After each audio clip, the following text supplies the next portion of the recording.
Bonjour les internautes, nous sommes ravis aujourd'hui de vous recevoir pour ce débat en ligne, en cette journée particulière qui a pour but de parler des maladies rares au-delà des personnes concernées. La journée maladie rare a été créée il y a 13 ans, un jour rare, le 29 février, et est célébrée les autres années le 28 février, donc aujourd'hui. Chaque année, la journée internationale maladie rare met en lumière les quelques 3 millions de personnes atteintes de maladies rares en France, ce qui fait plus de 300 millions dans le monde. Ça fait beaucoup de monde tout ça. Les maladies rares, elles sont dites rares quand elles concernent moins de 1 personne sur 2000, mais elles sont collectivement fréquentes.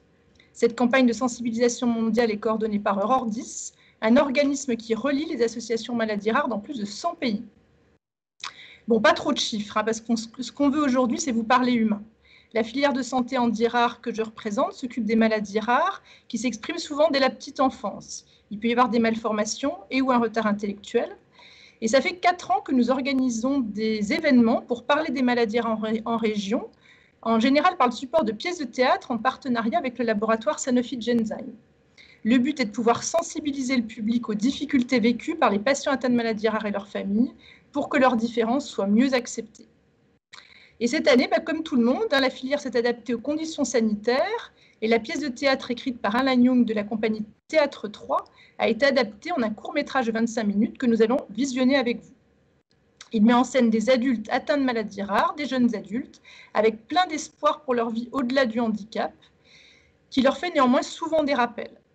Ce film sera suivi d'un débat en ligne que j'animerai avec Anne-Sophie Lapointe, chef de projet à la mission maladies rares au ministère de la Santé, en charge du plan Maladies Rares 3, Alain Young, scénariste du film, et Jean-Philippe Plançon, représentant de l'Alliance Maladies Rares française. Pour ma part, j'aurai la mission de porter la voix des généticiens de notre filière. Cet événement sera également renouvelé le 9 mars pour les lycéens avec les professeurs. Donc si vous avez des enfants au lycée et que vous avez envie qu'ils suivent cet événement, n'hésitez pas à relayer l'information. Tout au long du film, vous allez pouvoir commencer à poser vos questions et faire vos commentaires au niveau du chat. Et on se répartira la parole avec toutes les différentes personnes concernées pour animer le débat. Je vous propose maintenant de visionner le film et on se retrouve dans 25 minutes.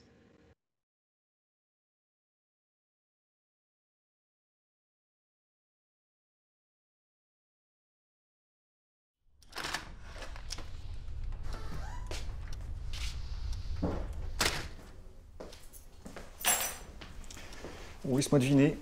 T'es en mode ministre des Finances. Elle n'est pas là, Aurélie? Dans sa chambre. Qu'est-ce que tu fais là? Tout va bien. C'est pas grave. Quoi? Qu'est-ce qui est pas grave? C'est maman. Quoi? Elle compte. Oui? Il s'est passé quelque chose? Non. Qu'est-ce qu'il y a, Aurélie? J'étais pas avec le garçon. De quoi tu parles, Aurélie? Le garçon? Quel garçon? Aurélie. Si quelque chose t'inquiète, il faut que tu nous en parles. Allez, viens t'asseoir. Tu veux boire quelque chose? C'est quoi cette histoire de garçon? Un bon chocolat chaud avec de la mousse. Oh non, on va manger. Aurélie, décide-toi à nous parler, on va pas y passer le réveillon. Doucement. Je suis pas avec le garçon. D'accord. Donc t'es pas avec le garçon. On me croit, Aurélie. Si tu dis que tu n'es pas avec le garçon, c'est que tu n'es pas avec le garçon. Il s'appelle comment déjà le garçon? J'ai oublié. Étienne. Étienne? Il est avec toi à l'ESAT? Je suis pas avec lui. Mais on te croit, Aurélie. Il est gentil, Étienne. Tout le monde croit qu'il est avec moi, il est pas avec moi. Mais il travaille avec toi ou... Il emballe. Il emballe. Très drôle, ça. Il est à l'atelier au poste 33 et moi 32 contrôle qualité. Ah, c'est super, t'es juste à côté de lui. Il prend une boîte et il met 3 pièces dedans. 3 pièces. Moi, je mets les pièces dans la grande boîte à côté d'Étienne, contrôle qualité. La chef a dit qu'il peut faire un meilleur travail.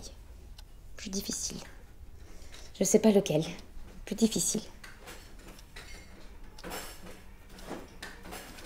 Il va partir, Étienne. Poste 4.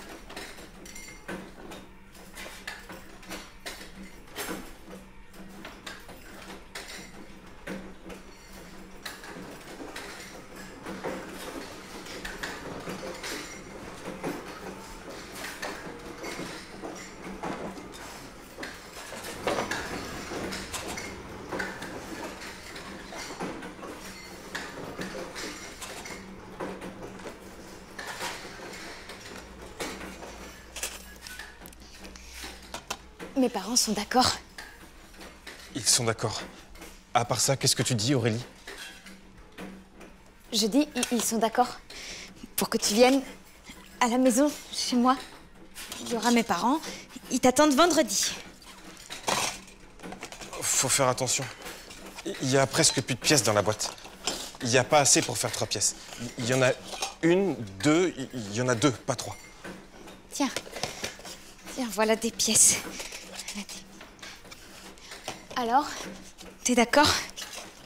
Vendredi, je viens avec toi après le travail, 17 h, aiguille 12 et 5, vendredi, dernier jour de la semaine, après le jeudi, avant le samedi.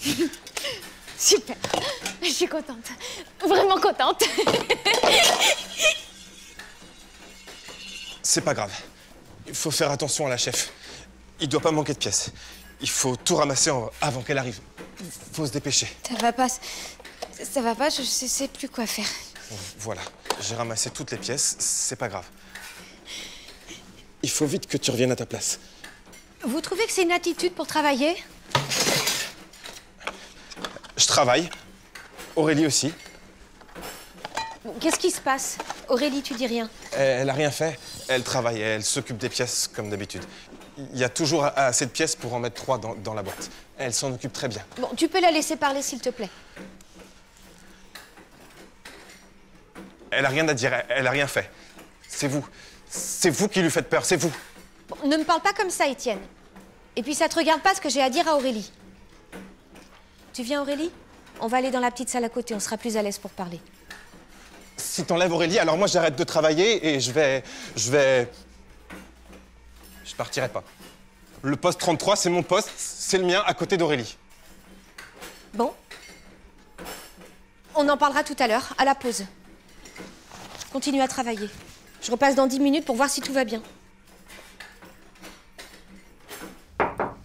Alain, j'ai fait mon petit tour à l'atelier comme d'habitude et j'ai trouvé Aurélie dans les bras d'Étienne. Ils vont loin là, hein? Ils vont loin en se rapprochant. Et pendant les heures de travail? Pendant la pause, ça t'aurait pas posé de problème? Ici, c'est un endroit où on travaille, c'est pas un endroit où on s'embrasse. On verrait pas ça dans une entreprise normale. Et puis, c'est pas les aider que de leur faire croire qu'on peut faire n'importe quoi, n'importe où. Assieds-toi.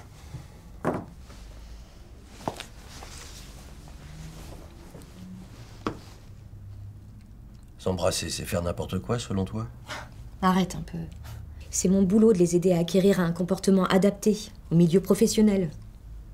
C'est pour leur bien. Pour leur avenir.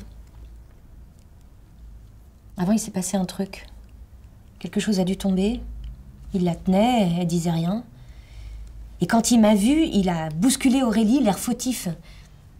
Bref, c'était ambigu, quoi. J'aime pas ça.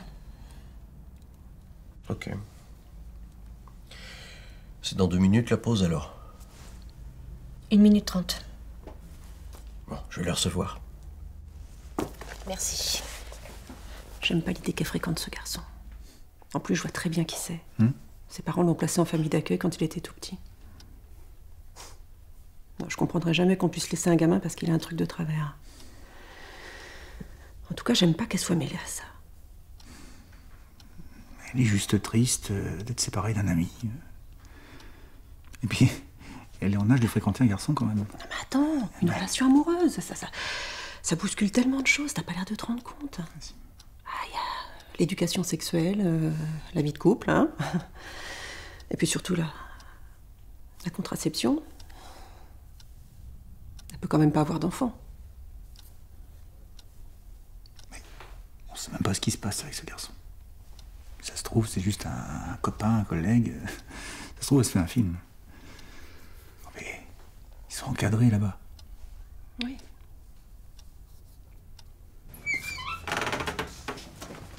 Qu'est-ce qui se passe?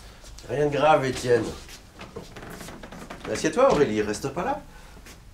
Faut faire attention à la fin de la pause, sinon la chef, elle est pas contente. Ça va chauffer. Elle te plaît pas, la chaise, Aurélie? Elle est jamais contente, la chef, de toute façon. C'est une bonne chaise, oui. Il est bien le poste 33, il est bien. Je veux plus changer. Et Aurélie aussi, elle est bien au poste 32. Hein Aurélie? T'es bien au poste 32?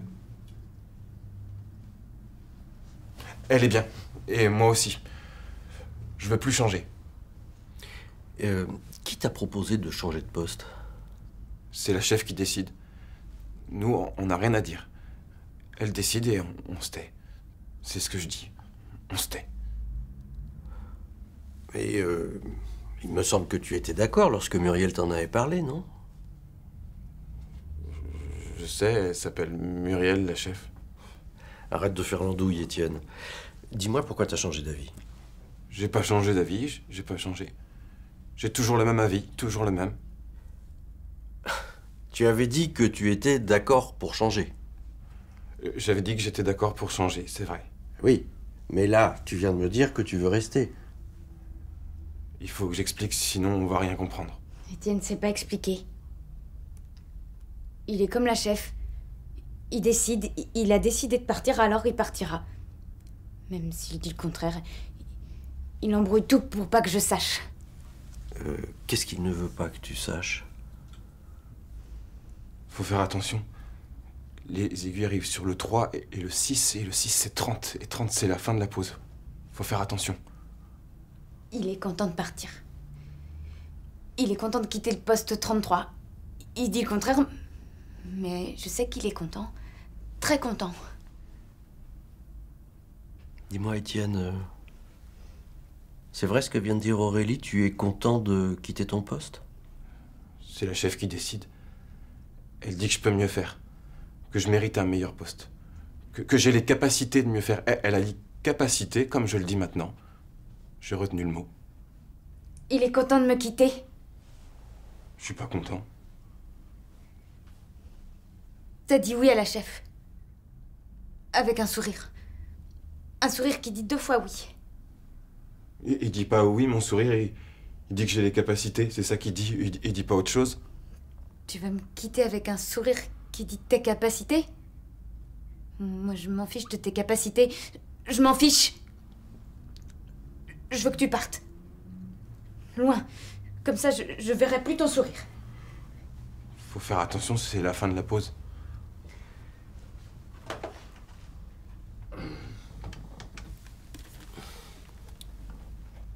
Muriel?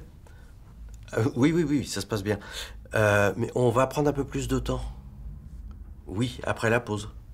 Comment? Non, pas trop longtemps. D'accord. À tout à l'heure. J'ai regardé partout. Personne ne peut déranger l'aiguille. Aurélie, il faudrait que je te dise quelque chose doucement. En secret. Je veux pas. Non. Pars. Écoute tout de même ce qu'il a à te dire. C'est peut-être important. Je vais vous laisser mon bureau. Si vous avez besoin de moi, je suis juste à côté. Je vous laisse.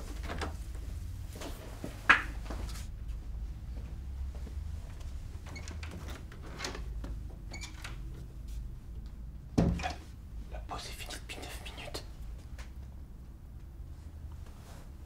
C'est mes capacités. C'est la chef qui l'a dit. Je change de poste. Le repas du midi, c'est pas pareil. Tout le monde me traite comme une petite fille. Mes sœurs, elles ont un mari et des enfants. Moi, j'ai rien.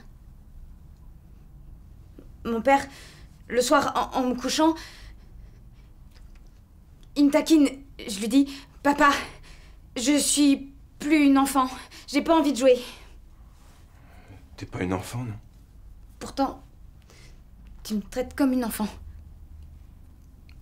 Je suis une femme. Je veux un mari, une maison, des enfants. Une maison, c'est bien, oui. Je veux une maison et un mari. Pourquoi j'arriverai pas? Je suis ici à cause de mes problèmes. Mes problèmes, ça doit pas faire encore plus de problèmes. ça doit rester que des problèmes. T'as raison, Aurélie, faut pas trop de problèmes. Ils disent que je suis handicapée. Je suis pas handicapée de tout, non. Ici, on me donne du travail, avec des gens qui m'aident, c'est bien. Oui, c'est bien, mais... faut pas avoir peur de ce que je sais faire. De ce que je peux faire. Aurélie, il faudrait quand même que je te fasse un bisou. Tu veux me faire un bisou? Les aiguilles arrivent sur le 9, c'est comme ça.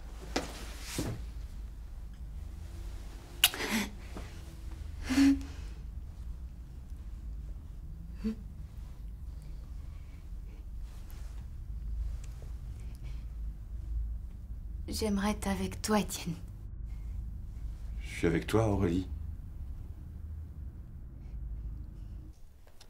Bon, eh bien, on est très content de vous rencontrer. Hein, Aurélie nous a beaucoup parlé de vous. Aurélie est déjà venue ici. C'est sa maison. Elle habite ici, pas moi. Bon. Alors voilà, c'est vous, Étienne. C'est joli, Étienne. Étienne, c'est moi à chaque fois que je suis là. Même si les aiguilles changent de place. D'accord. Vous habitez chez vos parents? C'est pas ses vrais parents, papa. Ah si. Ils sont vrais, ils existent. Dès que je vais chez eux, ils me disent mon fils et moi je dis papa et maman. C'est comme ça qu'il faut faire. Hein.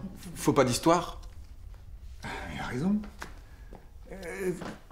Quand on s'occupe de ses enfants, c'est là qu'on est des parents. C'est ça qui est important. Hein? Bon, tu prends quelque chose, Étienne? Ça te dérange pas que je te tutoie? Ah non, c'est comme ça qu'il faut faire. Me dire tu. Tu m'écoutes, tu n'es pas sage, tu ne vas pas en classe, tu arrêtes de bouger, tu fais ce que je te dis, tu quittes le poste 33. Tout le monde me dit tu. Tu as pourtant l'air d'un garçon plein de ressources, Étienne. Tu nous as toujours pas dit ce que tu voulais prendre, Étienne, alors? Je l'ai pas dit. Bon, eh ben, je dérange pour tout le monde. Alors, je vais y aller avec Aurélie. Tu viens, Aurélie?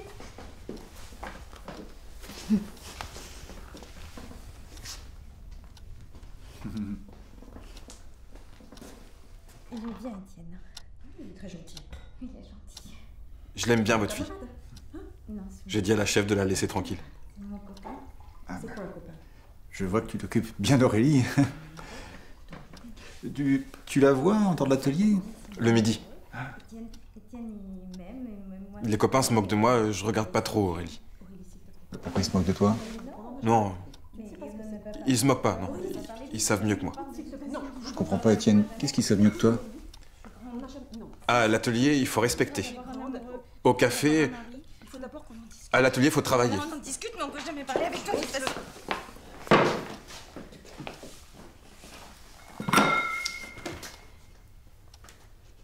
J'ai un copain si je veux. Si j'ai envie. Moi, ce que je veux, c'est un copain. Un mari, une maison, des enfants. Je veux faire comme mes sœurs. Y a pas de raison. Pourquoi je pourrais pas avoir tout ça?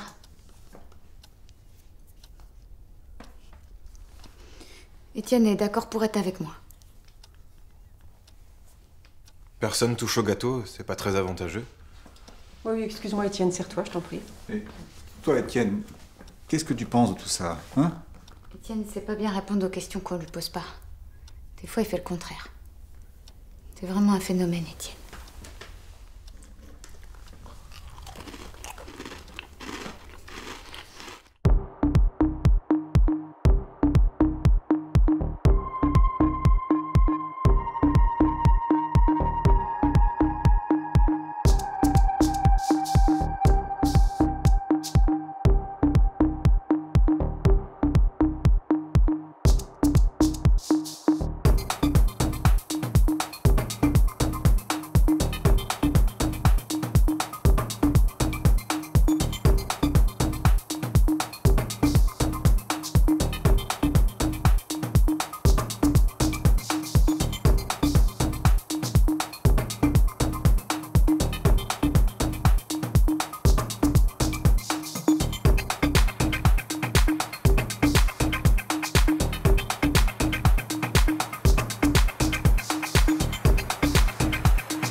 je suis pas chez moi?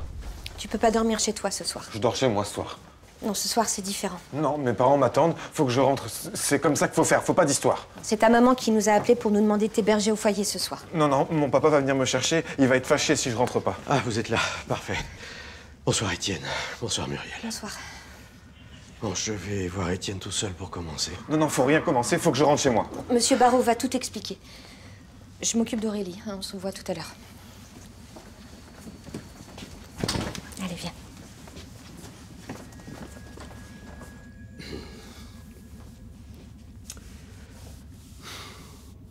Tu dois te demander ce que tu fais là. Muriel nous a amenés danser. C'était prévu depuis longtemps. Mes parents sont d'accord. Ils m'attendent maintenant. C'est plus l'heure d'être ici. Tu n'es pas chez toi parce qu'il est arrivé quelque chose de grave. Faut que j'aille dormir. Faut que je me brosse les dents. Il y a presque plus de dentifrice dans le tube. Maman doit en acheter la prochaine fois qu'elle va faire les courses.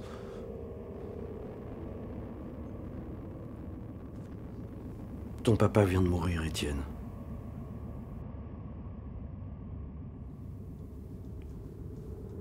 Faut pas dire ça. Il va venir.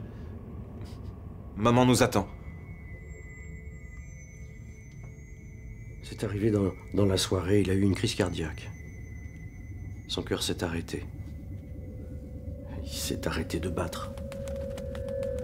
Et quand le cœur s'arrête, la vie s'arrête aussi.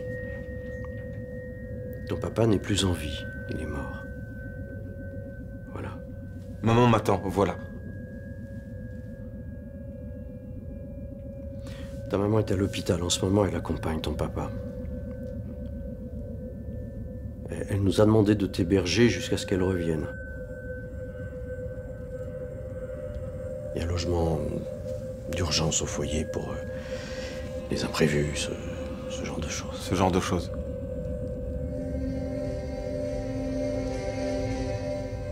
Tu as compris ce que je viens de te dire. Ce genre de choses. Tu as compris, Étienne? Le cœur s'est arrêté, les aiguilles tournent.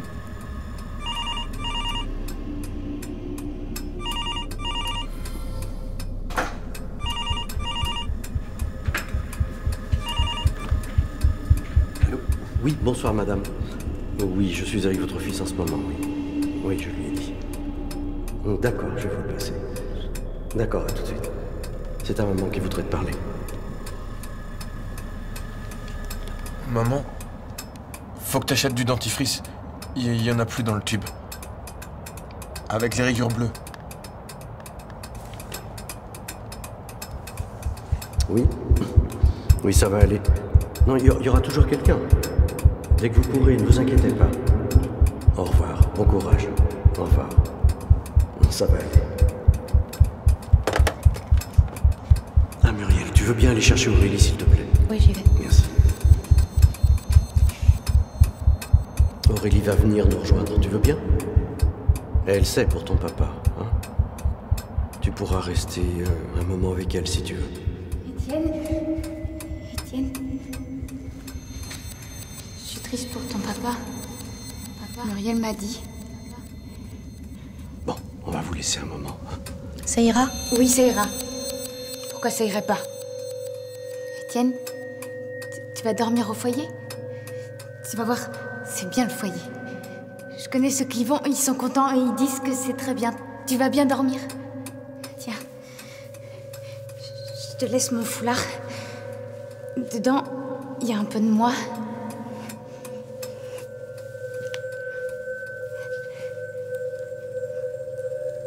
Je suis triste pour ton papa. Je suis triste pour toi. Je suis là, Étienne. C'est mieux d'être triste à plusieurs, à deux.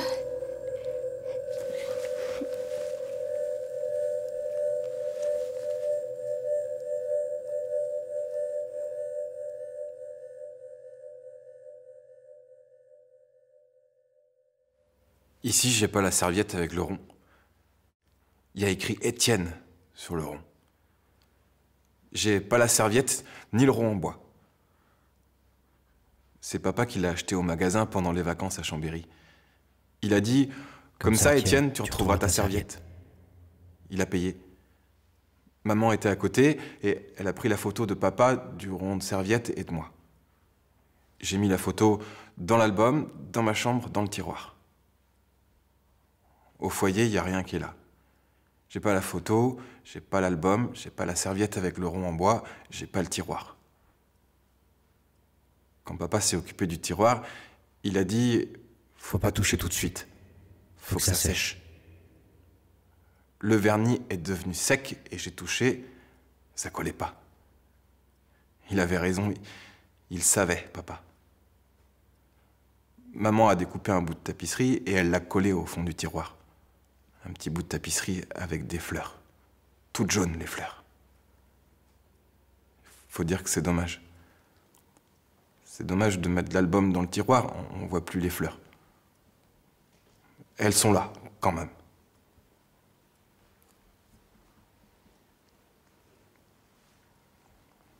T'as raison. Tu les vois pas, et pourtant tu sais qu'elles sont là. C'est pareil pour ton papa. Tu le vois pas, et pourtant tu sais qu'il est là. Quelque part. On sait pas où. Si, moi je sais. Il est où? Papa, il est dans le tiroir, sous l'album, entouré des petites fleurs jaunes qui sentent bon le vernis de papa et la colle de maman.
Alors, l'intérêt de cette journée internationale des maladies rares est d'abord de sensibiliser les responsables politiques, les professionnels de santé, le grand public à la question des maladies rares et à leurs conséquences sur la vie des malades et des familles. Évidemment, vivre avec une maladie rare, c'est vivre avec des difficultés d'accès à un diagnostic. Quelques chiffres tout de même, deux chiffres. 50% des malades attendent 5 ans avant d'avoir un diagnostic. 50% des malades attendent 5 ans avant d'avoir un diagnostic. Concernant le traitement, 95% des malades n'ont pas de traitement curatif. C'est colossal et évidemment, on mesure ici la marge qui nous reste à franchir. Au quotidien, vivre avec une maladie rare, eh bien, c'est vivre avec des ruptures de parcours de soins, des parcours de vie à l'école, au travail. Et évidemment, les malades, nous malades, aspirons comme chacun à une meilleure qualité de vie et une place pleine et entière de citoyens à part entière, ce qui paraît évident pour chacun d'entre vous, chacun d'entre nous, mais qui est loin d'être le cas. Juste peut-être pour terminer, rappeler que cette année, l'Alliance Maladies Rares et ses partenaires proposent aujourd'hui une réelle campagne de sensibilisation aux maladies rares, sur les réseaux sociaux évidemment, et puis au sein de plusieurs villes de France, puisque aujourd'hui, différents monuments relayés par 18 communes se pareront des couleurs du Rare Disease Day, de cette journée internationale des maladies rares. Et peut-être avez-vous la chance, aurez-vous la chance d'avoir une petite lumière près de vous. L'idée générale est de créer une chaîne de lumière sur les 5 continents. Voilà. Voilà pour l'essentiel. Peut-être aurons-nous l'occasion de parler de l'importance et du rôle des associations de malades un peu plus tard, si le temps nous le permet, notamment dans le cadre du plan national maladies rares, des plans nationaux maladies rares, sans lesquels qui n'existeraient pas, pardon, sans la présence des malades et sans le travail des associations de malades. Voilà.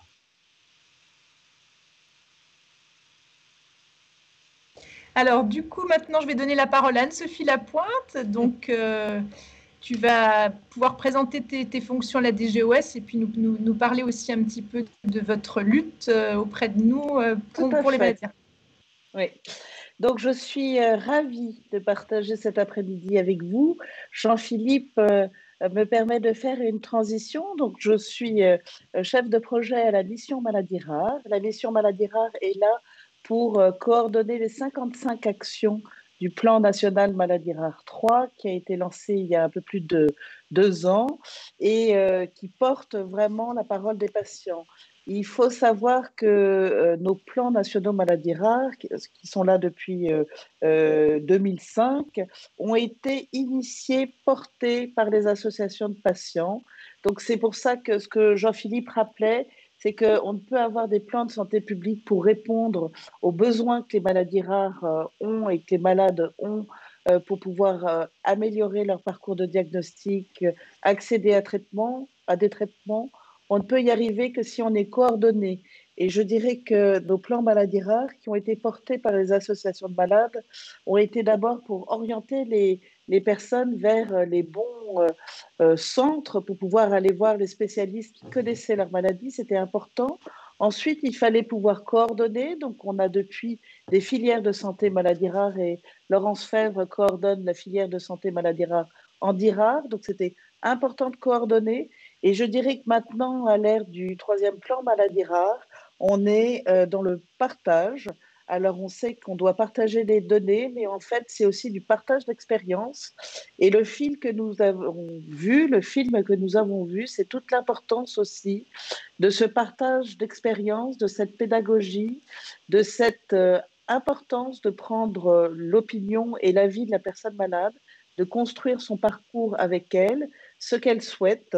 Et je dirais que pour soutenir ce parcours de vie de la personne malade et pour accompagner ces transitions, et je dirais que là, c'est la transition de l'enfant à l'adulte, le fait de pouvoir aussi accompagner cette transition, eh bien, il y a tout un savoir-faire et que les parents ne sont pas forcément... c'est comme pour les enfants qui deviennent adultes, tous les enfants, les parents ne sont pas forcément les meilleurs, les mieux placés. Et je dirais qu'il existe aussi des associations de patients qui accompagnent aussi cette transition enfant-adulte et qui soutiennent les parents aussi pour pouvoir un peu faire éclore l'autonomie et la question du choix de leur enfant qui devient adulte. Donc voilà un petit peu... nous sommes chacun un maillon et on a une communauté maladies rares, c'est une vraie communauté maladies rares qui travaille ensemble, qui doit construire ensemble sa politique et c'est comme ça qu'on s'ajuste. Donc un grand merci d'être ici. Moi, je suis ravie d'être avec vous. Alors maintenant à Alain Young, donc, qui nous a fait la joie de partager avec nous et de faire, on va dire, un effort considérable parce que, comme on l'a dit au début, normalement, on devait avoir dans 10 villes de France une tournée de 7 pièces de théâtre. Et donc, Alain et son équipe ont fait un effort considérable, effectivement, pour réduire cette pièce de théâtre en un film qui est très réussi. Donc, Alain, à toi. Oui, alors je crois que c'est un vrai miracle qu'on soit tous ensemble aujourd'hui, qu'on réussisse à se voir et à se parler. C'est vrai qu'au départ, on devait aller dans même 13 villes et faire une tournée. On nous a confié à nous, nous au Théâtre 3, on a 3 activités. La première activité qui est une activité de création de spectacles et d'événements. Et on axe notre travail sur cette parole, je dirais souvent rare, hein, la parole des personnes qu'on n'entend pas beaucoup, qui est souvent veut dire, mise à l'écart des médias et donc mise à l'écart un peu de fait. Alors, on intervient, on va voir un peu ce qui se passe chez les personnes en situation de handicap, en hôpital de jour, dans les prisons, dans les quartiers sensibles. Et on essaie de savoir comment cette parole-là, comment on peut la recueillir et ce qu'on en fait. Alors, on a 2 façons de faire, soit la manière dont ce film traite les choses, c'est-à-dire que pour écrire ce scénario, eh bien, on a passé du temps avec des familles, avec des personnes justement qui sont malades. Donc l'idée, c'était d'écouter leurs témoignages, et ce film-là est un peu le résultat de tout ce travail-là. Et puis, une autre façon qu'on a de travailler, c'est aussi de donner la parole directement aux personnes, soit sous forme de documentaire, soit en allant voir là où ils sont. Ça peut être dans une prison, ça peut être en hôpital de jour. Enfin, on s'aperçoit qu'en fait, quand on donne la parole, on essaie d'écouter cette parole-là, elle est utile non seulement à un point de vue, je dirais, philanthropique ou généreuse, mais surtout elle est nécessaire pour plusieurs raisons. C'est-à-dire que écouter les personnes qu'on n'entend pas actuellement, ça permet d'élargir la compréhension des problèmes sociaux. C'est un point de vue qui est légitime. Celui qui est malade est complètement légitime pour dire ce qu'il vit. C'est une compétence qui, à mon avis, est sous-exploitée parce que ces personnes-là, quand on nous parle d'eux, ils ont des idées sur ce qu'une société devrait être et elle pourrait être. Et enfin, quand on les écoute, ça nous ouvre dans un monde qui nous ressemble davantage. Parce que ce qui nous rend malheureux actuellement, c'est qu'on écoute le monde tel qu'il est diffusé dans les réseaux sociaux, dans les médias, on ne se reconnaît pas. On a l'impression qu'on n'y est pas. Et donner cette parole-là, à mon avis, c'est extrêmement utile. Notre travail, c'est d'essayer d'écouter cette parole-là et de voir comment on la met en valeur. Je pense que ce film-là prend un peu ce parti-là. Il est du côté des personnes qu'on n'entend pas beaucoup et qui nous montrent leur vie. Voilà un peu ce qu'on peut faire. Merci Alain. Alors je vais dire un petit mot complémentaire en tant que représentant des généticiens qui vont reprendre un petit peu des questions qui ont été posées par le chat. Alors, il y a eu une question qui était sur le nombre de personnes qui étaient touchées, hein, donc ça a été répondu. On a à peu près, du coup, tout cumulé, à peu près 3 millions de personnes en France atteintes de maladies rares. Ces maladies rares, on estime qu'elles sont à peu près 80% d'origine génétique et 20% d'origine non génétique. Et il y a dedans beaucoup de pathologies, dans ces pathologies non génétiques qui touchent l'immunité. Et donc, il y a une question qui a été posée sur comment on diagnostique ces maladies rares. Ben ça, évidemment, c'est une vaste question parce que on a beaucoup de possibilités de tests dans l'arsenal thérapeutique et c'est pour ça qu'il y a tout un réseau de centres de référence et de centres de compétences en France pour pouvoir en fait évaluer chaque situation au cas par cas, parce qu'évidemment, on n'a pas de situation générale, jamais. Je crois que c'est déjà jamais le cas en médecine, mais c'est encore plus jamais le cas dans ces maladies rares, et qui permettent du coup de proposer des examens les plus adaptés possibles aux personnes, avec beaucoup d'améliorations technologiques maintenant, qui fait qu'on tend beaucoup à raccourcir effectivement ces délais d'errance diagnostique et d'impasse diagnostique, comme l'évoquait Jean-Philippe tout à l'heure.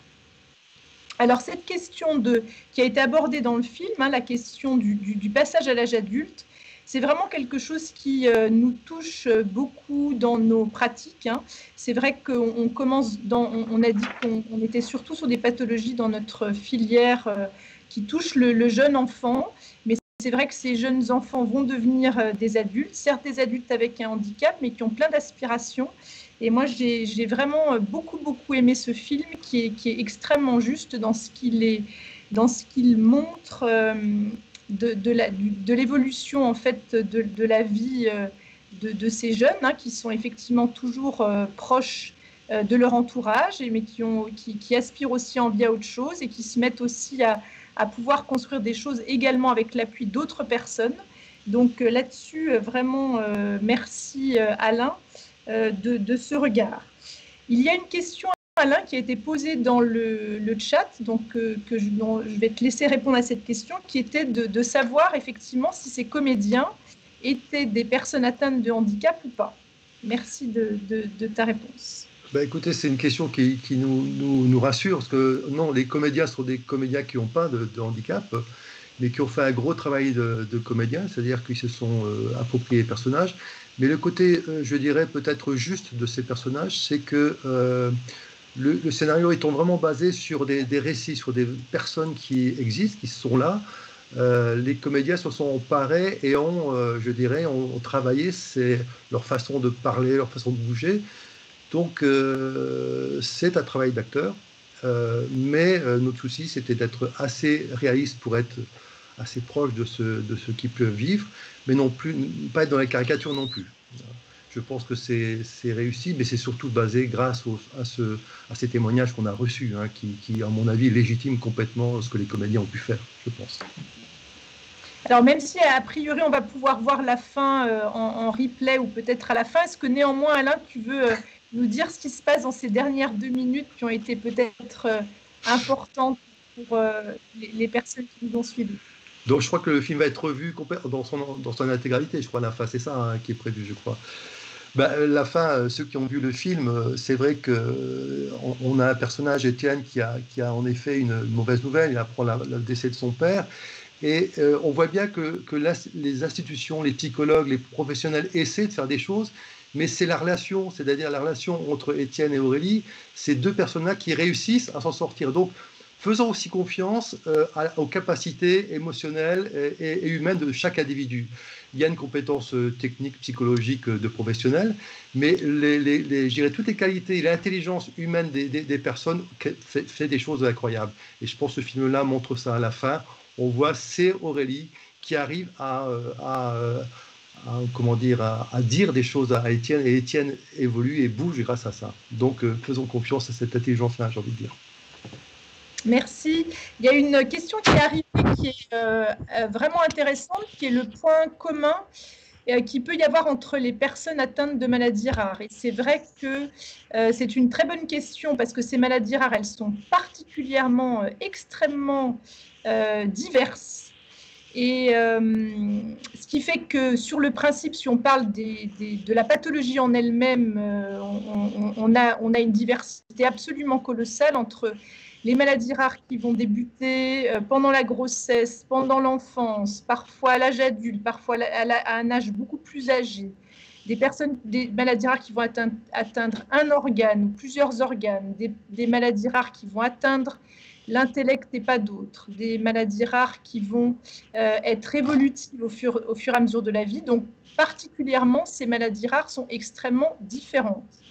Néanmoins, ce qui est commun, c'est finalement le vécu que peuvent avoir les patients. Ce côté diagnostic complexe qui est, puisque comme ces maladies rares sont mal connues, elles peuvent être plus longues à diagnostiquer, elles peuvent être aussi beaucoup plus sujettes au regard des autres, que ce soit des pathologies rares qui se reconnaissent avec beaucoup de conséquences et des situations également pour les pathologies rares qui ne sont pas visibles, des difficultés de reconnaissance des personnes avec beaucoup de commentaires que les personnes peuvent avoir. Donc je dirais que c'est finalement plus dans le vécu. Peut-être, Jean-Philippe, tu veux nous faire part au point de vue de ton expérience associative sur cette question? Oui, c'est exactement ça. C'est-à-dire que les maladies rares sont prises individuellement, généralement différentes les unes des autres, mais le parcours du malade, le vécu du malade atteint d'une maladie rare est souvent le même. J'évoquais rapidement quelques chiffres sur l'errance diagnostique, ce délai insupportable entre les premiers symptômes parfois et le moment où on pose un diagnostic sur la maladie. C'est quelque chose qui est commun à l'ensemble ou pratiquement toutes les maladies rares. L'absence de traitement, le fait qu'une large majorité de ces pathologies soient génétiques et que 20% ne le soient pas. Et encore une fois, cette hétérogénéité permet un rapprochement. Et c'est vraiment aussi l'enjeu de l'alliance qui s'est créée il y a plus de 20 ans maintenant, de ce pari de se dire, mais finalement, nous sommes tous différents et en réalité, quelque chose nous rapproche et quelque chose de plus réel. Et ces choses-là, eh bien, on peut aujourd'hui les identifier très clairement et l'Alliance notamment a mené des études, des questionnaires auprès de ses membres, auprès de malades, et on trouve des liens communs, absolument communs à l'ensemble des maladies rares, ce qui leur donne un corpus, enfin une existence quasi corporelle en réalité, en tout cas une homogénéité dans cette diversité. Merci Jean-Philippe. Alors on a une autre question intéressante qui arrivait. Alors vous avez compris le système. Hein. N'hésitez pas si vous avez des questions à les mettre dans le chat et on se répartit la parole comme vous l'avez vu. Donc une question qui peut être commune pour toi et moi, Anne-Sophie, qui était la question sur les médecins généralistes et leurs informations qu'ils peuvent avoir sur l'existence des centres de référence en France et de savoir effectivement ce qui a pu être, parce que c'est quelque chose que vous portez beaucoup au niveau du ministère de la Santé, cette information générale. Est-ce que tu veux commenter un petit peu ça et puis je compléterai si tu veux bien. Super, Laurence. Alors, il y a deux façons, je dirais, d'informer les médecins généralistes. Ça va être pendant leur cursus déjà de formation médicale, et là, peut-être que tu pourras plus compléter, mais on a réussi très récemment à ce que la problématique des maladies rares soit inscrite dans la formation des étudiants en médecine, de façon à ce qu'ils puissent, ils ne vont pas apprendre les 6 à 8 000 maladies, mais ils vont comprendre comment notre structuration est faite en réseau de centres experts, centres de référence, centres de compétences, toute l'organisation des associations. Donc ça, c'était important que les étudiants en médecine connaissent cet environnement-là.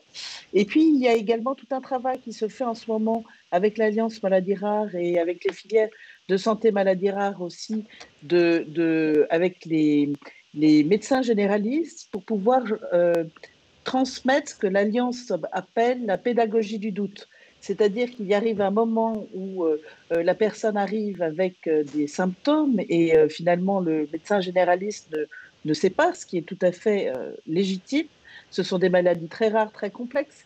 Et ce qui est important, c'est de ne pas perdre de temps et orienter vers le centre de proximité génétique, notamment, je dirais, les généticiens qui puissent commencer à faire cette recherche de diagnostic. Alors après, on a, et ça Laurence, tu pourras très bien l'expliquer, on a un temps d'errance de diagnostic, on espère pouvoir trouver un diagnostic, et puis ensuite, il arrive un moment où, je dirais, on arrive en impasse de diagnostic, et c'est là où il y a des nouvelles techniques, parce qu'on va pouvoir mettre de plus en plus un nom sur des symptômes, et on ne savait pas derrière quelle était la maladie. Donc ça, c'est également important, mais tout ça, ça demande en fait une coordination entre cette médecine de ville sur le terrain et puis les médecins à l'hôpital. Donc il y a ce volet-là. Et puis, on a également beaucoup soutenu avec le 3e plan maladies rares ce qu'on appelle des protocoles nationaux de diagnostic et de soins. Et il y a toujours une fiche pour le médecin généraliste, une fiche résumée. Et c'est important aussi de faire connaître ces protocoles nationaux de diagnostic et de soins pour pouvoir un peu expliquer le parcours de la maladie, les traitements, etc. Et avoir l'accompagnement qui soit le mieux possible, malgré l'isolement, malgré le fait de se retrouver dans un endroit où forcément il n'y a pas de malade comme soi, de pouvoir avoir la meilleure prise en charge possible, qu'on soit dans le nord, dans le sud, dans l'est ou dans l'ouest de la France. Donc, merci Laurence, je ne sais pas si tu veux... Oui, alors en complément, parce que la question qui était posée abordait aussi également la question de pourquoi est-ce qu'on a cette errance et impasse diagnostique, cette errance diagnostique. Alors c'est vrai que du côté du point de vue d'un généticien, je crois que les choses ont quand même dramatiquement changé dans le bon sens ces dernières années. Alors peut-être qu'il faut expliquer autour de ça cette structuration qu'a pris la France. Alors la France, il faut le rappeler, qui est très en avant dans la gestion des maladies rares, puisqu'il y a plus de 10 ans maintenant, a mis en place un véritable réseau de centres de référence et de centres de compétences en France. Et maintenant, les centres de référence et de centres de compétences d'une même thématique sont reliés par des filières de santé dont la filière de santé Handy Rare qui organise cet événement. Et ce qui fait qu'il y a beaucoup plus de possibilités, de moyens, d'actions de communication communes pour justement enseigner autour des maladies rares.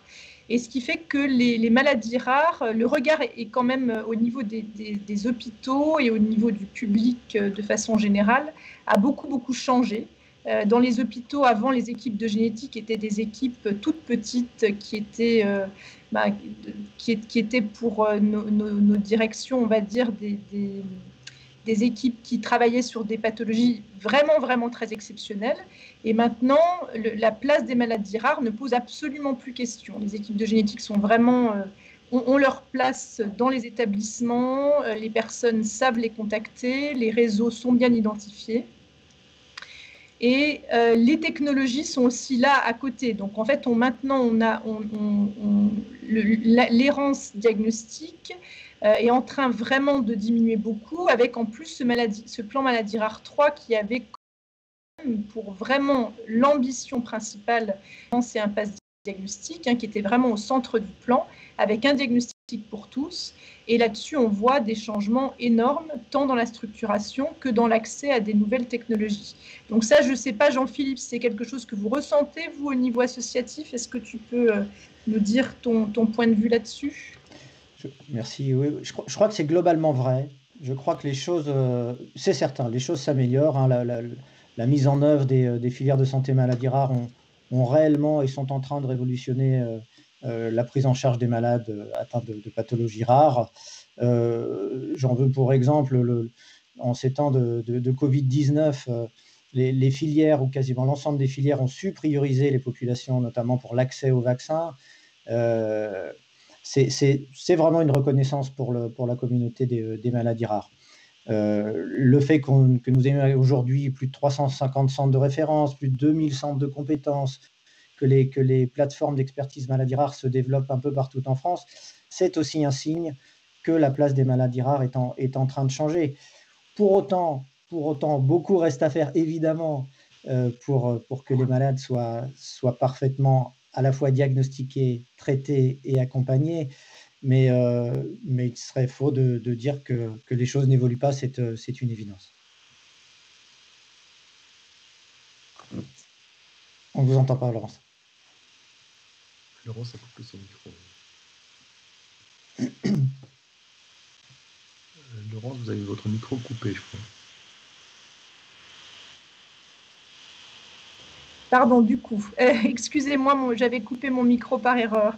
Alain, est-ce que tu veux nous... J'avais envie qu'on revienne un petit peu sur le film en attendant des questions complémentaires et que tu puisses nous raconter comment était née l'idée de cette pièce autour de l'histoire d'Aurélie et d'Étienne. Oui, cette idée est venue il y a quelques années où ça a été une demande de l'APUI à Saint-Nazaire qui faisait une personne en situation de handicap. Il s'était aperçu que dans les institutions ou dans les familles, c'était quelque chose, un thème qui était très peu abordé, pourtant était omniprésent tout le temps. C'est-à-dire la vie amoureuse, la vie affective, la vie amicale des personnes en situation de handicap était révélatrice de beaucoup de choses et pourtant on n'en parlait pas. Donc il nous a été demandé de pouvoir traiter cette question-là. Alors nous, comme on traite toujours... Là c'est bon, excusez-moi. Ce qu'on disait, c'est qu'on a passé du temps avec eux pour écrire le scénario, c'est-à-dire qu'on m'a ouvert les portes des institutions et j'ai rencontré une jeune fille qui ressemble beaucoup à Aurélie et un jeune homme qui ressemble beaucoup à Étienne et qui m'ont gentiment invité à raconter et qui m'ont invité aussi à rencontrer leurs milieux familiaux et institutionnels.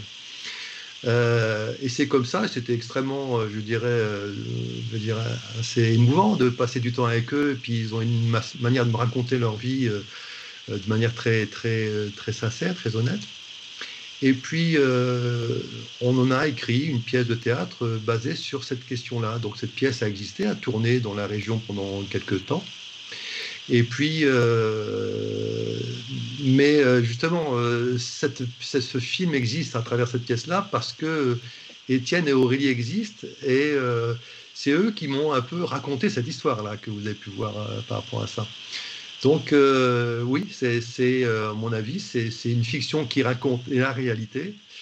Vous allez même dans ce film-là, vous allez voir certaines répliques qui sont vraiment tirées de ce qu'ils ont pu dire directement. Hein, une façon de dire les choses. Je pense à Aurélie qui dit à un moment une chose qui est extrêmement vraie. Elle dit en effet, je suis handicapée, j'ai des problèmes, mais je ne dois avoir que des problèmes. Ça ne doit pas faire encore plus de problèmes. Mes problèmes ne doivent rester que des problèmes. Et c'est en gros l'environnement social qui n'est pas adapté justement à ce public-là, fait que les problèmes qu'ils rencontrent, ça crée d'autres problèmes. Et c'est là-dessus qu'il faut se battre, c'est-à-dire ça ne doit rester que des problèmes. Et Aurélie nous le dit. Alors vous savez qu'on a ce genre de réplique-là qui nous dit, c'est précieux, c'est un trésor.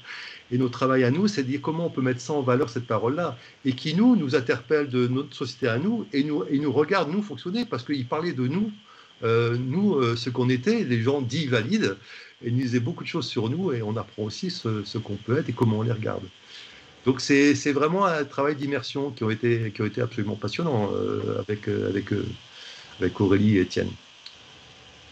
Voilà un peu l'histoire. Merci Alain.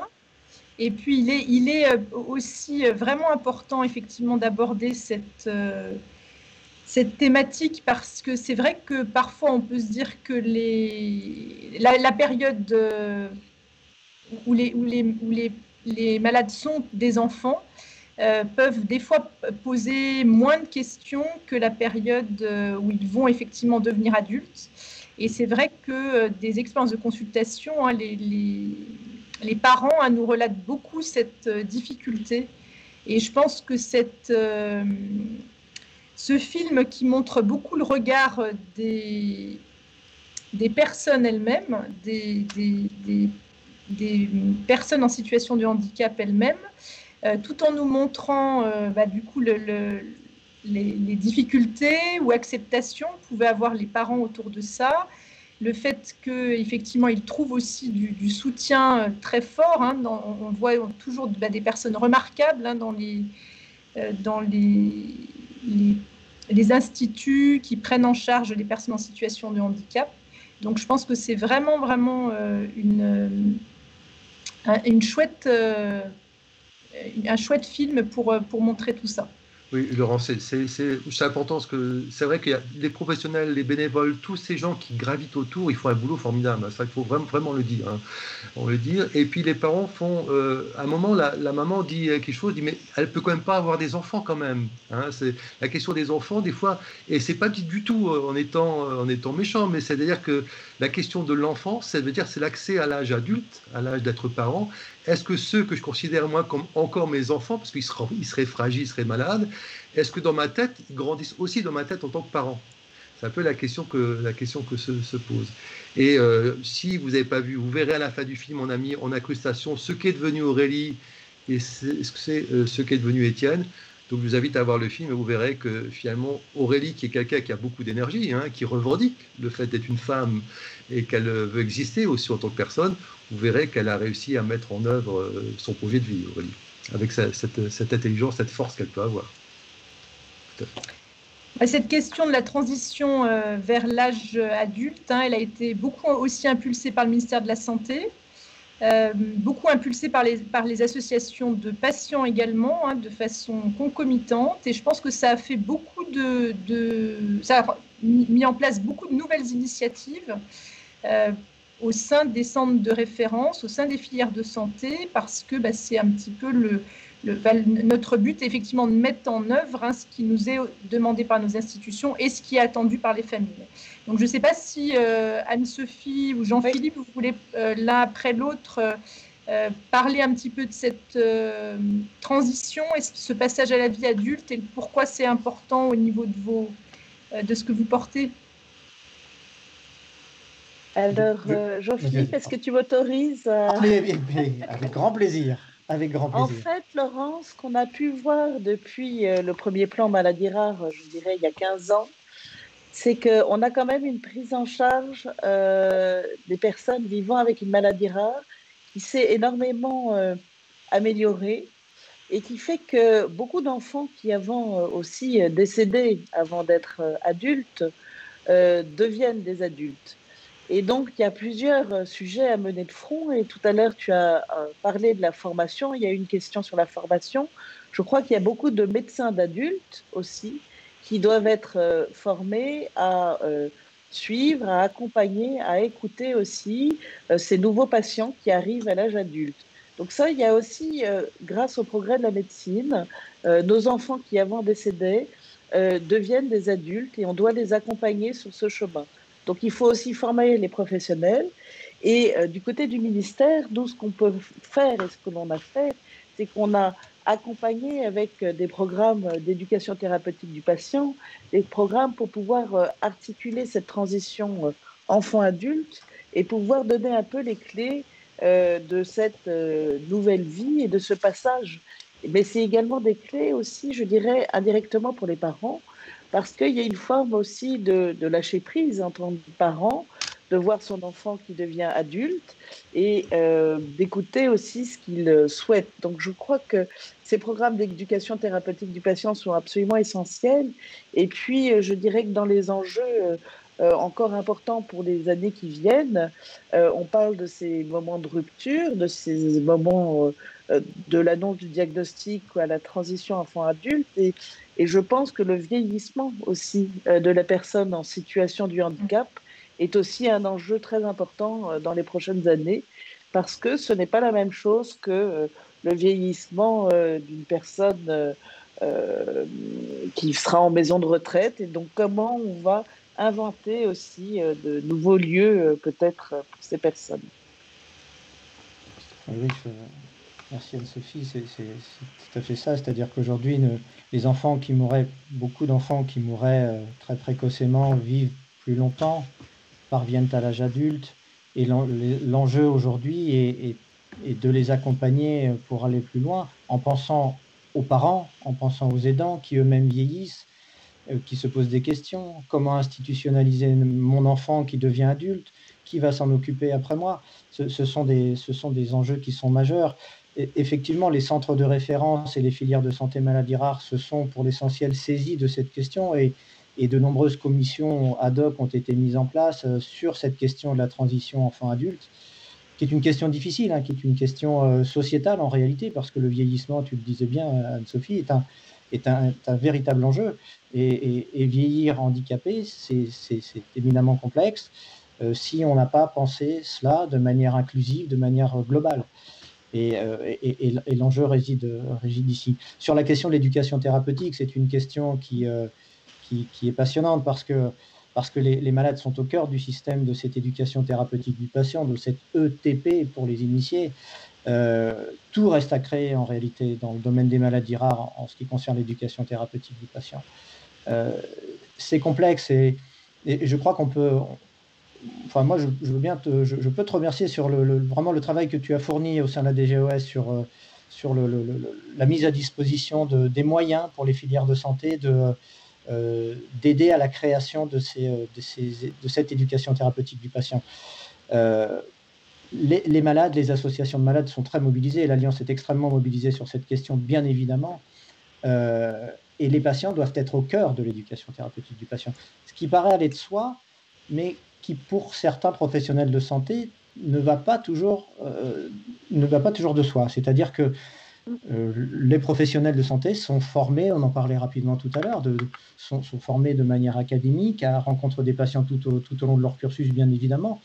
L'éducation thérapeutique du patient, décentre totalement ce regard sur le patient. C'est le patient qui s'approprie sa maladie à travers certains outils dont le professionnel, bien souvent, n'a pas eu connaissance durant sa formation. Et c'est vraiment une révolution des mentalités et qui doit se faire et qui se fait, je crois, collectivement. Et nous avons besoin encore de plus de moyens et de bonne volonté. Alors, on a plusieurs questions qui arrivent, qui sont toutes intéressantes, que je vais aborder avec vous. Alors, la première, ce serait pour toi, Anne-Sophie, qui était un petit peu les liens qu'il peut y avoir avec les MDPH et le ministère de la Santé, avec des questionnements qu'on a souvent sur pourquoi il peut y avoir parfois des décisions qui peuvent être un petit peu différentes. d'une MDPH à l'autre. Alors c'est vrai qu'on a tout à l'heure quand même rappelé le fait que les malades avec une même maladie pouvaient être différents. Donc ce qui peut quand même, avant que je te laisse la parole, être un point qui peut expliquer qu'il y ait une différence aussi dans les décisions des MDPH. Mais je te laisse compléter si tu veux bien. En fait, je vais compléter par un travail qui est qui se fait en ce moment, et je crois que peut-être, je ne sais pas si c'est possible de mettre le lien dans le chat Facebook, et si Gwendoline nous suit ou Laetitia, parce qu'en ce moment, il y a une enquête pour pouvoir travailler sur un formulaire qui recense les conséquences du handicap, de façon à pouvoir, quand on dépose un dossier à la NDPH, mieux évaluer les conséquences du handicap et que les droits soient mieux reconnus. Parce qu'on s'aperçoit qu'en fonction de la personne qui va remplir le dossier et qui fera un peu son projet de vie, finalement, les clés peuvent être dans ce projet de vie ou pas. Et que, d'une certaine manière, il y a également à la fois les MDPH qui ne connaissent pas forcément nos maladies rares parce qu'elles sont rares, et c'est d'une certaine manière logique, mais il faut pouvoir aussi expliquer les conséquences de cette maladie. Et ce n'est pas toujours évident de parler de son quotidien, de répercussions de la maladie. Donc je pense qu'il y a ce volet aussi qui joue. Et donc ce projet, c'est un questionnaire en ligne, il faut pouvoir le renseigner, et on aura, je crois, des premiers résultats au mois de juin pour pouvoir travailler vraiment au niveau des MDPH, et c'est un travail qui se fait avec la CNSA et les filières de santé maladies rares du côté médico-social, et je crois qu'il faut absolument faire rencontrer le champ aussi du médico-social avec le champ de la santé, parce que le parcours de vie, c'est aussi les MDPH, c'est le quotidien, comment on accompagne ce quotidien qui peut être avec un reste à charge important, et on a besoin d'accompagner ce parcours de vie. Donc on doit, nous, acteurs, travailler avec des acteurs qui, au départ, il y a une dizaine d'années, travaillaient plus en silo et ne se rejoignaient pas forcément. Et grâce à l'impulsion des filières de santé maladies rares et des associations, je dirais que nous, ministère, on accompagne, mais c'est vraiment vous, je dirais Jean-Philippe et Laurence, qui êtes les précurseurs pour pousser les portes, et à nous de vous accompagner dans vos besoins repérés. Alors, on a une autre question un petit peu dans la sensibilisation également, qui était sur la sensibilisation de l'éducation nationale. Donc, j'aurais tendance déjà à dire que pour avoir des enfants scolarisés, ça a beaucoup changé. On parle alors peut-être pas de maladie rare, mais de handicap en tout cas. Et ça, c'est vrai que c'est un point qui est important, puisque le handicap est souvent une conséquence des maladies rares. Et c'est vrai que les enfants maintenant n'ont plus le même regard, et c'est un peu notre... ce qu'on porte également, c'est de changer le regard de l'autre, et on estime que changer le regard de l'autre va commencer à changer le regard des enfants qui sont la future génération qui arrive. Donc ça, c'est un premier point de réponse.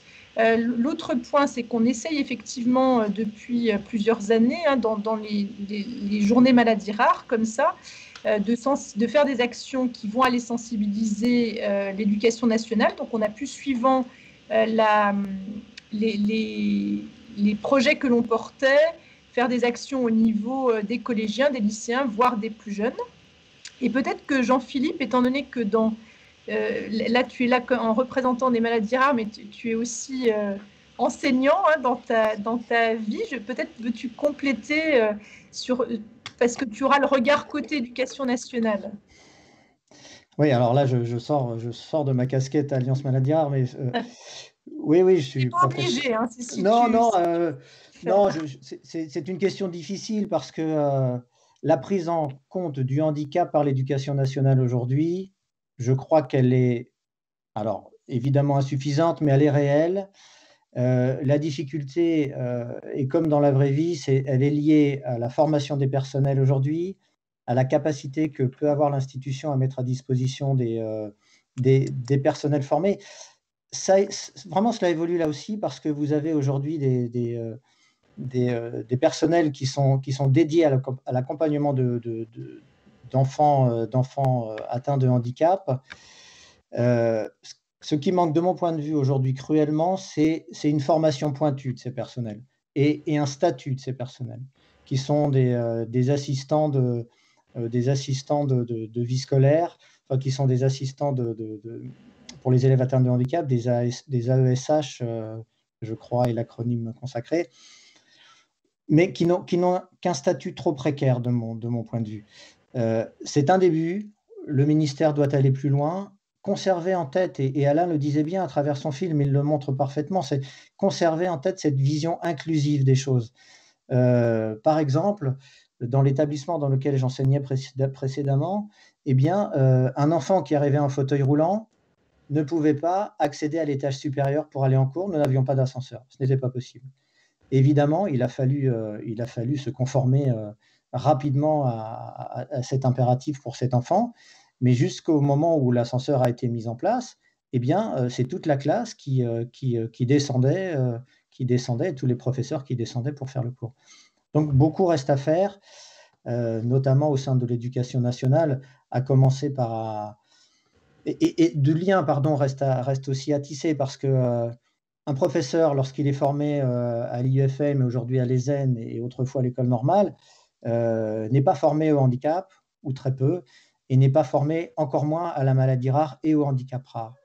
Et je crois fortement à l'éducation, parce qu'il n'y a pas de malveillance de la part, majoritairement de la part du corps enseignant.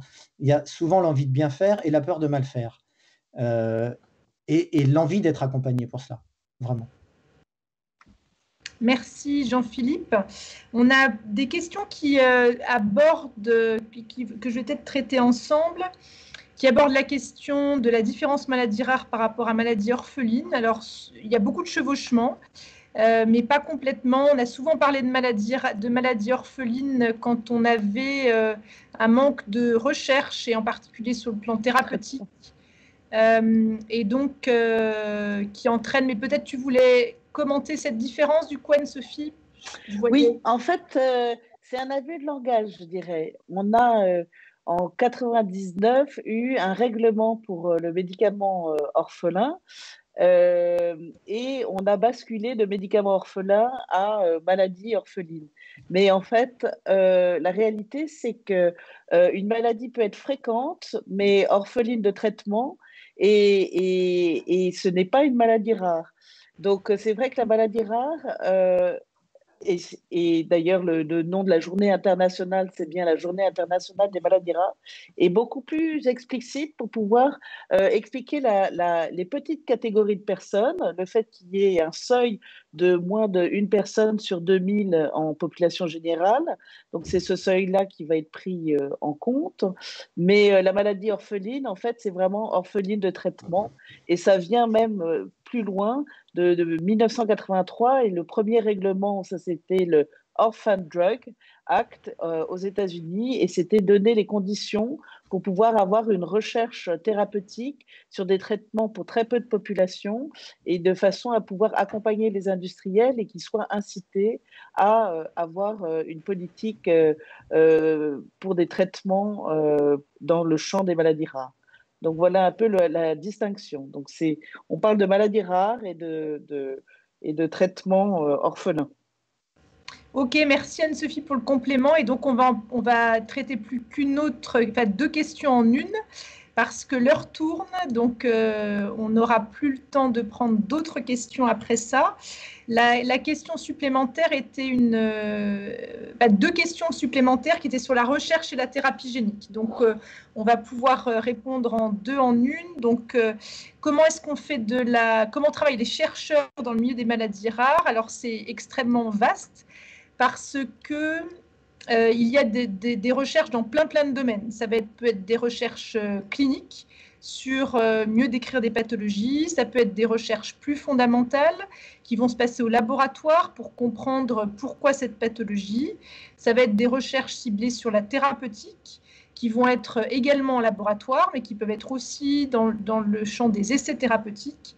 Et puis il y a aussi tout un champ de recherche dans le champ des sciences humaines et sociales, qui est un domaine qui a beaucoup émergé ces dernières années, qui a été aussi beaucoup impulsée par les associations de patients, par le ministère de la Santé, et qui est là pour essayer de mieux vivre, on va dire, avec une maladie rare dans les finalités. Et ça me fait rebondir du coup sur la question sur la thérapie génique, avec une question qui était posée, est-ce que la thérapie génique est une solution pour tous les patients? Probablement non, mais c'est une super avancée qui doit être gardée à l'œil. Ce n'est pas la seule qui est tenue pour essayer d'avancer dans la thérapeutique. Il y a bien d'autres champs. Dans les maladies dont on s'occupe, les maladies du développement, avec en particulier atteinte du cerveau, effectivement, on ne s'attend pas à ce que ce soit la thérapie génique qui puisse, après plusieurs années d'évolution, pouvoir modifier les choses sur la présence, par exemple, d'une déficience intellectuelle, avec un cerveau qui est très peu accessible. Donc, il y a eu des très, très beaux progrès qui vont probablement pas concerner toutes les pathologies. Et il faut vraiment garder ouvert toutes les options, en sachant que si jamais on repart 20 ans en arrière, qui est le moment où j'ai mis mes premiers pas dans mon premier métier de génétique, si on nous avait dit à l'époque que 20 ans plus tard, on serait capable de séquencer un génome en quelques heures. Alors, dans les faits, on ne répond pas en quelques heures, bien sûr, mais même de séquencer un génome et de pouvoir rendre un résultat dessus, j'y aurais pas cru. Donc, je pense qu'on peut effectivement, avec toutes ces ouvertures technologiques, garder plein d'espoir là-dessus. Et peut-être que Anne-Sophie ou Jean-Philippe, vous voulez peut-être rebondir ou compléter la réponse à cette question. Je pense que Jean-Philippe connaît bien le sujet. Il est dans une filière où la thérapie génique, avec la filière Finemus, c'est quand même un enjeu depuis de longues années. Et je pense que Jean-Philippe doit avoir une approche très concrète et avoir une très, très bonne vision. Oui, alors je vais rester un petit peu plus large, mais c'est vrai que sur la question de la recherche, pour évoquer le séquençage à haut débit, c'est une avancée réelle, le décodage du génome rapidement.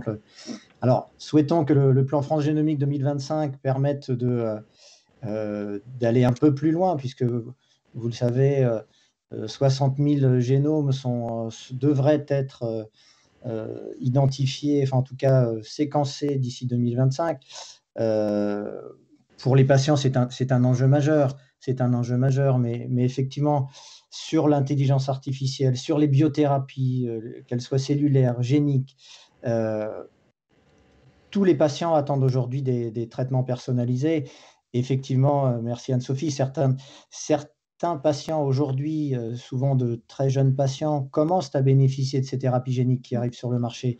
C'est quelque chose de remarquable que les patients pour lesquels les patients ont milité très fortement et continuent de militer.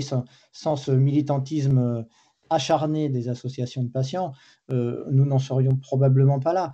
Évidemment, les avancées scientifiques sont majeures. La génétique fait aujourd'hui des bonds géants.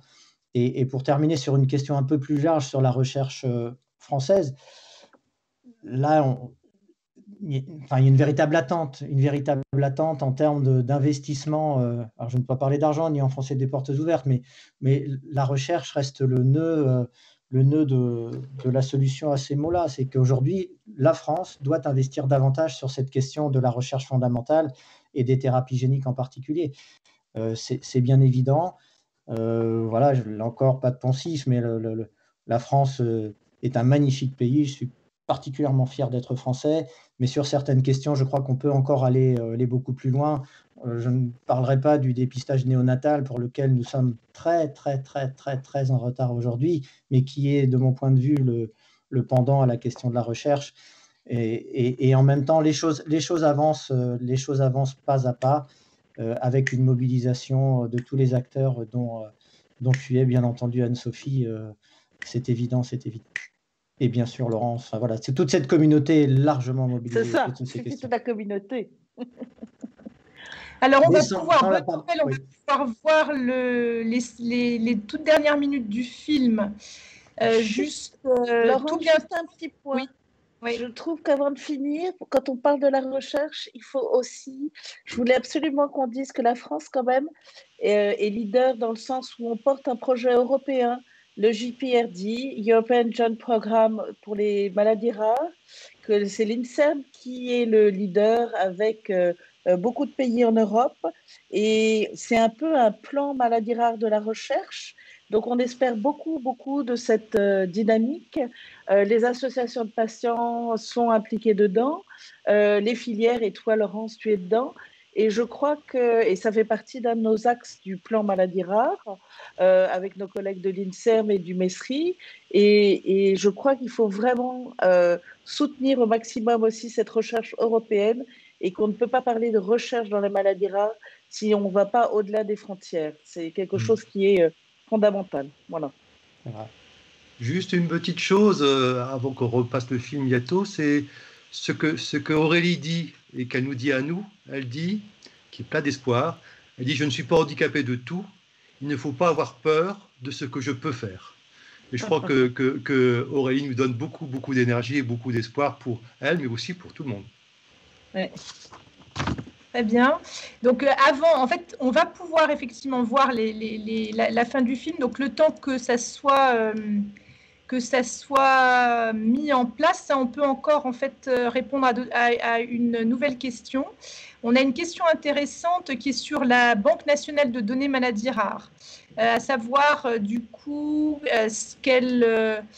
à quoi serviront les données collectées. Donc peut-être que Anne-Sophie, tu veux répondre à cette question?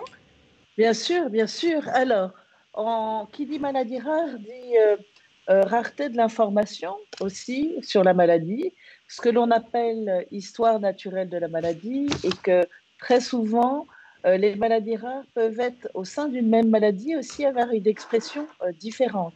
Et donc, c'est important de collecter les données de chaque patient pour connaître un peu l'expression de sa maladie et comment, à quel âge le diagnostic se fait, quels sont ses symptômes, et accompagner petit à petit, je dirais, ce diagnostic qui se fait avec aussi les signes cliniques. Et ça donne du relief et ça nous donne des informations sur l'explication de la maladie et comment elle va s'exprimer. Donc ça, c'est une première partie des données collectées par la Banque nationale des données maladies rares. Et cette Banque nationale des données maladies rares, elle nous sert aussi à faire de l'épidémiologie, à savoir où sont les malades, à pouvoir mieux comprendre, et je dirais quand un essai clinique arrive, de pouvoir mieux repérer et pouvoir mieux recenser où sont les malades pour pouvoir les faire rentrer dans des essais cliniques. Ça, c'est également un point qui peut être important. Et puis, la Banque nationale des données maladies rares, qui est abritée au sein de la PHP dans un entrepôt sécurisé de données de santé, vraiment avec des données qui sont pseudonymisées. On doit pouvoir les connecter avec ce qu'on appelle le système national des données de santé, et par exemple pouvoir expliquer aussi le parcours de soins du malade, dans le sens avec le volet à la fois hospitalisation mais aussi traitement médicamenteux, voire expliquer aussi beaucoup de nos traitements dans les maladies rares en fait sont souvent donnés hors AMM, il n'y a pas d'indication thérapeutique, et au fil de l'eau, on souhaite, nous, avec le 3e plan maladie rare, pouvoir aussi faire un lien avec des traitements qui sont donnés régulièrement pour ces malades, et de pouvoir voir l'intérêt et le bénéfice qu'ils apportent, et pouvoir un peu donner une autorisation aussi d'utilisation de ces traitements. Donc, il y a énormément de choses qui vont servir, et pour ça, on soutient avec les filières de santé maladies rares, avec également du temps humain, parce que ça demande, et on sait que ça demande un effort énorme pour nos centres de référence, parce qu'il faut pouvoir rentrer les données. Alors, on essaye que ces données puissent être rentrées dans le dossier patient informatisé, et ensuite, ces données sont envoyées vers cette Banque nationale des données maladies rares. Et c'est vraiment important pour, notamment quand il y aura des traitements, pour pouvoir aussi voir le bénéfice du traitement à partir du moment où on connaît mieux la maladie, on voit ce que le traitement apporte. Donc, c'est aussi, ça renseigne aussi énormément de ce côté-là. très bien. La personne qui posait la question, en fait, signalait aussi qu'il y avait des situations où les pathologies n'étaient pas connues et des pathologies rares, ce qui entraînait qu'il n'y avait pas d'association en France. Donc ça, c'est vrai que c'est une limite. Je ne sais pas si Jean-Philippe, tu veux commenter la situation des personnes qui n'ont pas d'association et qu'est-ce qu'au sein d'Alliance, vous pouvez faire pour ces personnes? Alors, je crois qu'il faut absolument se rapprocher de, merci pour cette question, se rapprocher de l'Alliance Maladies Rares. Nous avons des personnes extraordinaires qui sont dédiées à l'accueil des associations et qui font vivre ce collectif interassociatif, qui sont uniquement dédiés aux relations avec les associations.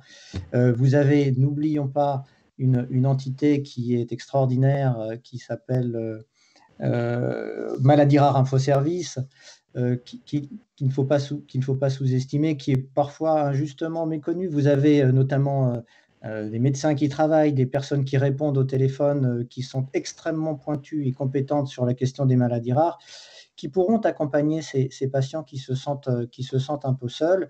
Et puis, vous avez quelques collectifs, qui s'intéressent justement à des malades non diagnostiqués aujourd'hui.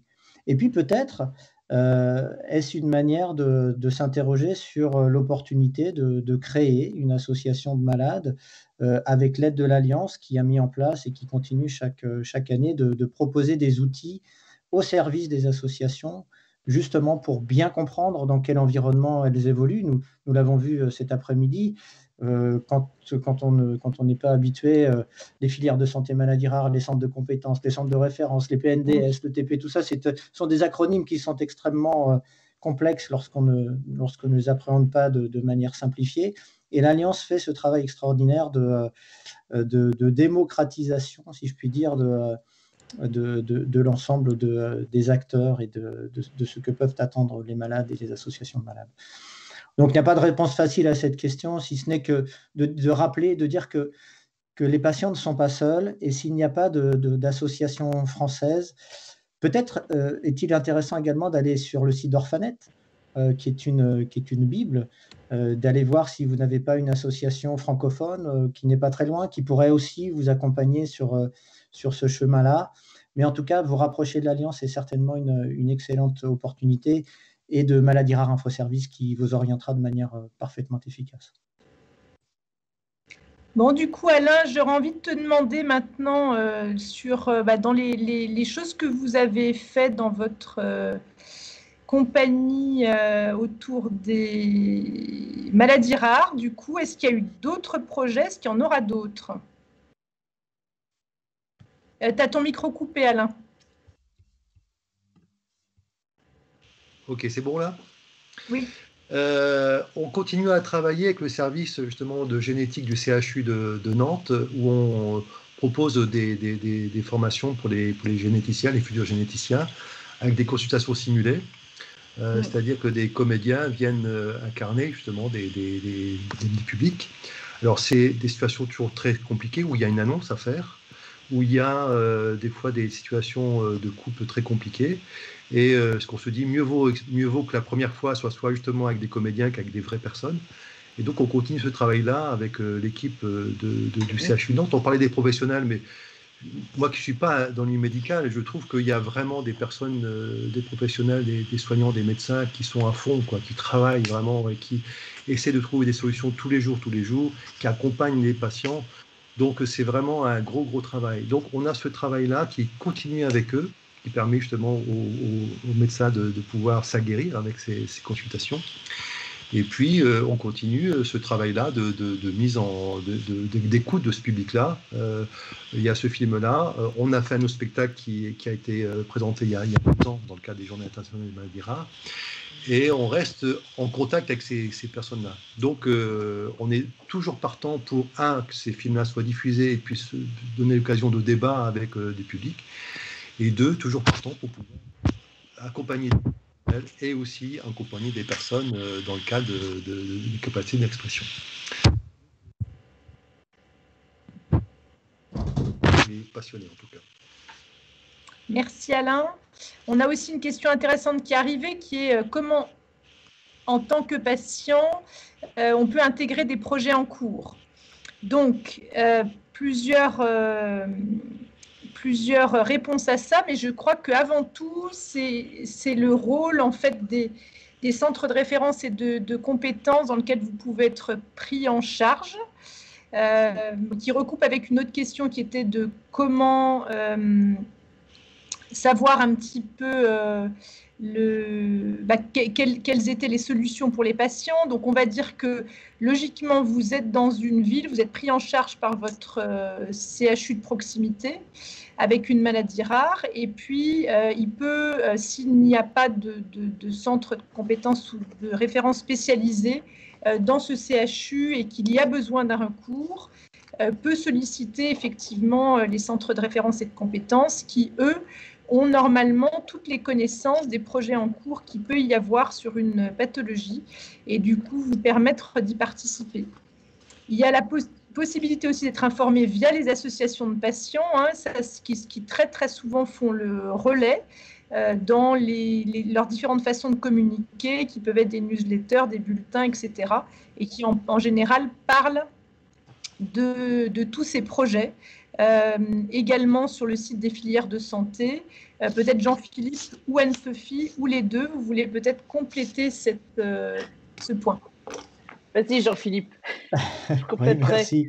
Non, alors il faudrait définir la notion de projet, c'est-à-dire que si vous êtes un patient isolé et que vous souhaitez contribuer par exemple, à participer à un programme d'éducation thérapeutique du patient, c'est tout à fait juste et il faut essayer de se rapprocher du centre de référence le plus proche de chez soi ou du centre de compétences ou de la filière qui saura orienter le malade. Mais enfin, le plus simple, si vous avez une pathologie qui est identifiée, que vous avez une représentation associative dans le champ de votre pathologie, et de vous rapprocher de cette association, de les interroger et il est bien rare que les associations n'aient pas de réponse sur la question des projets.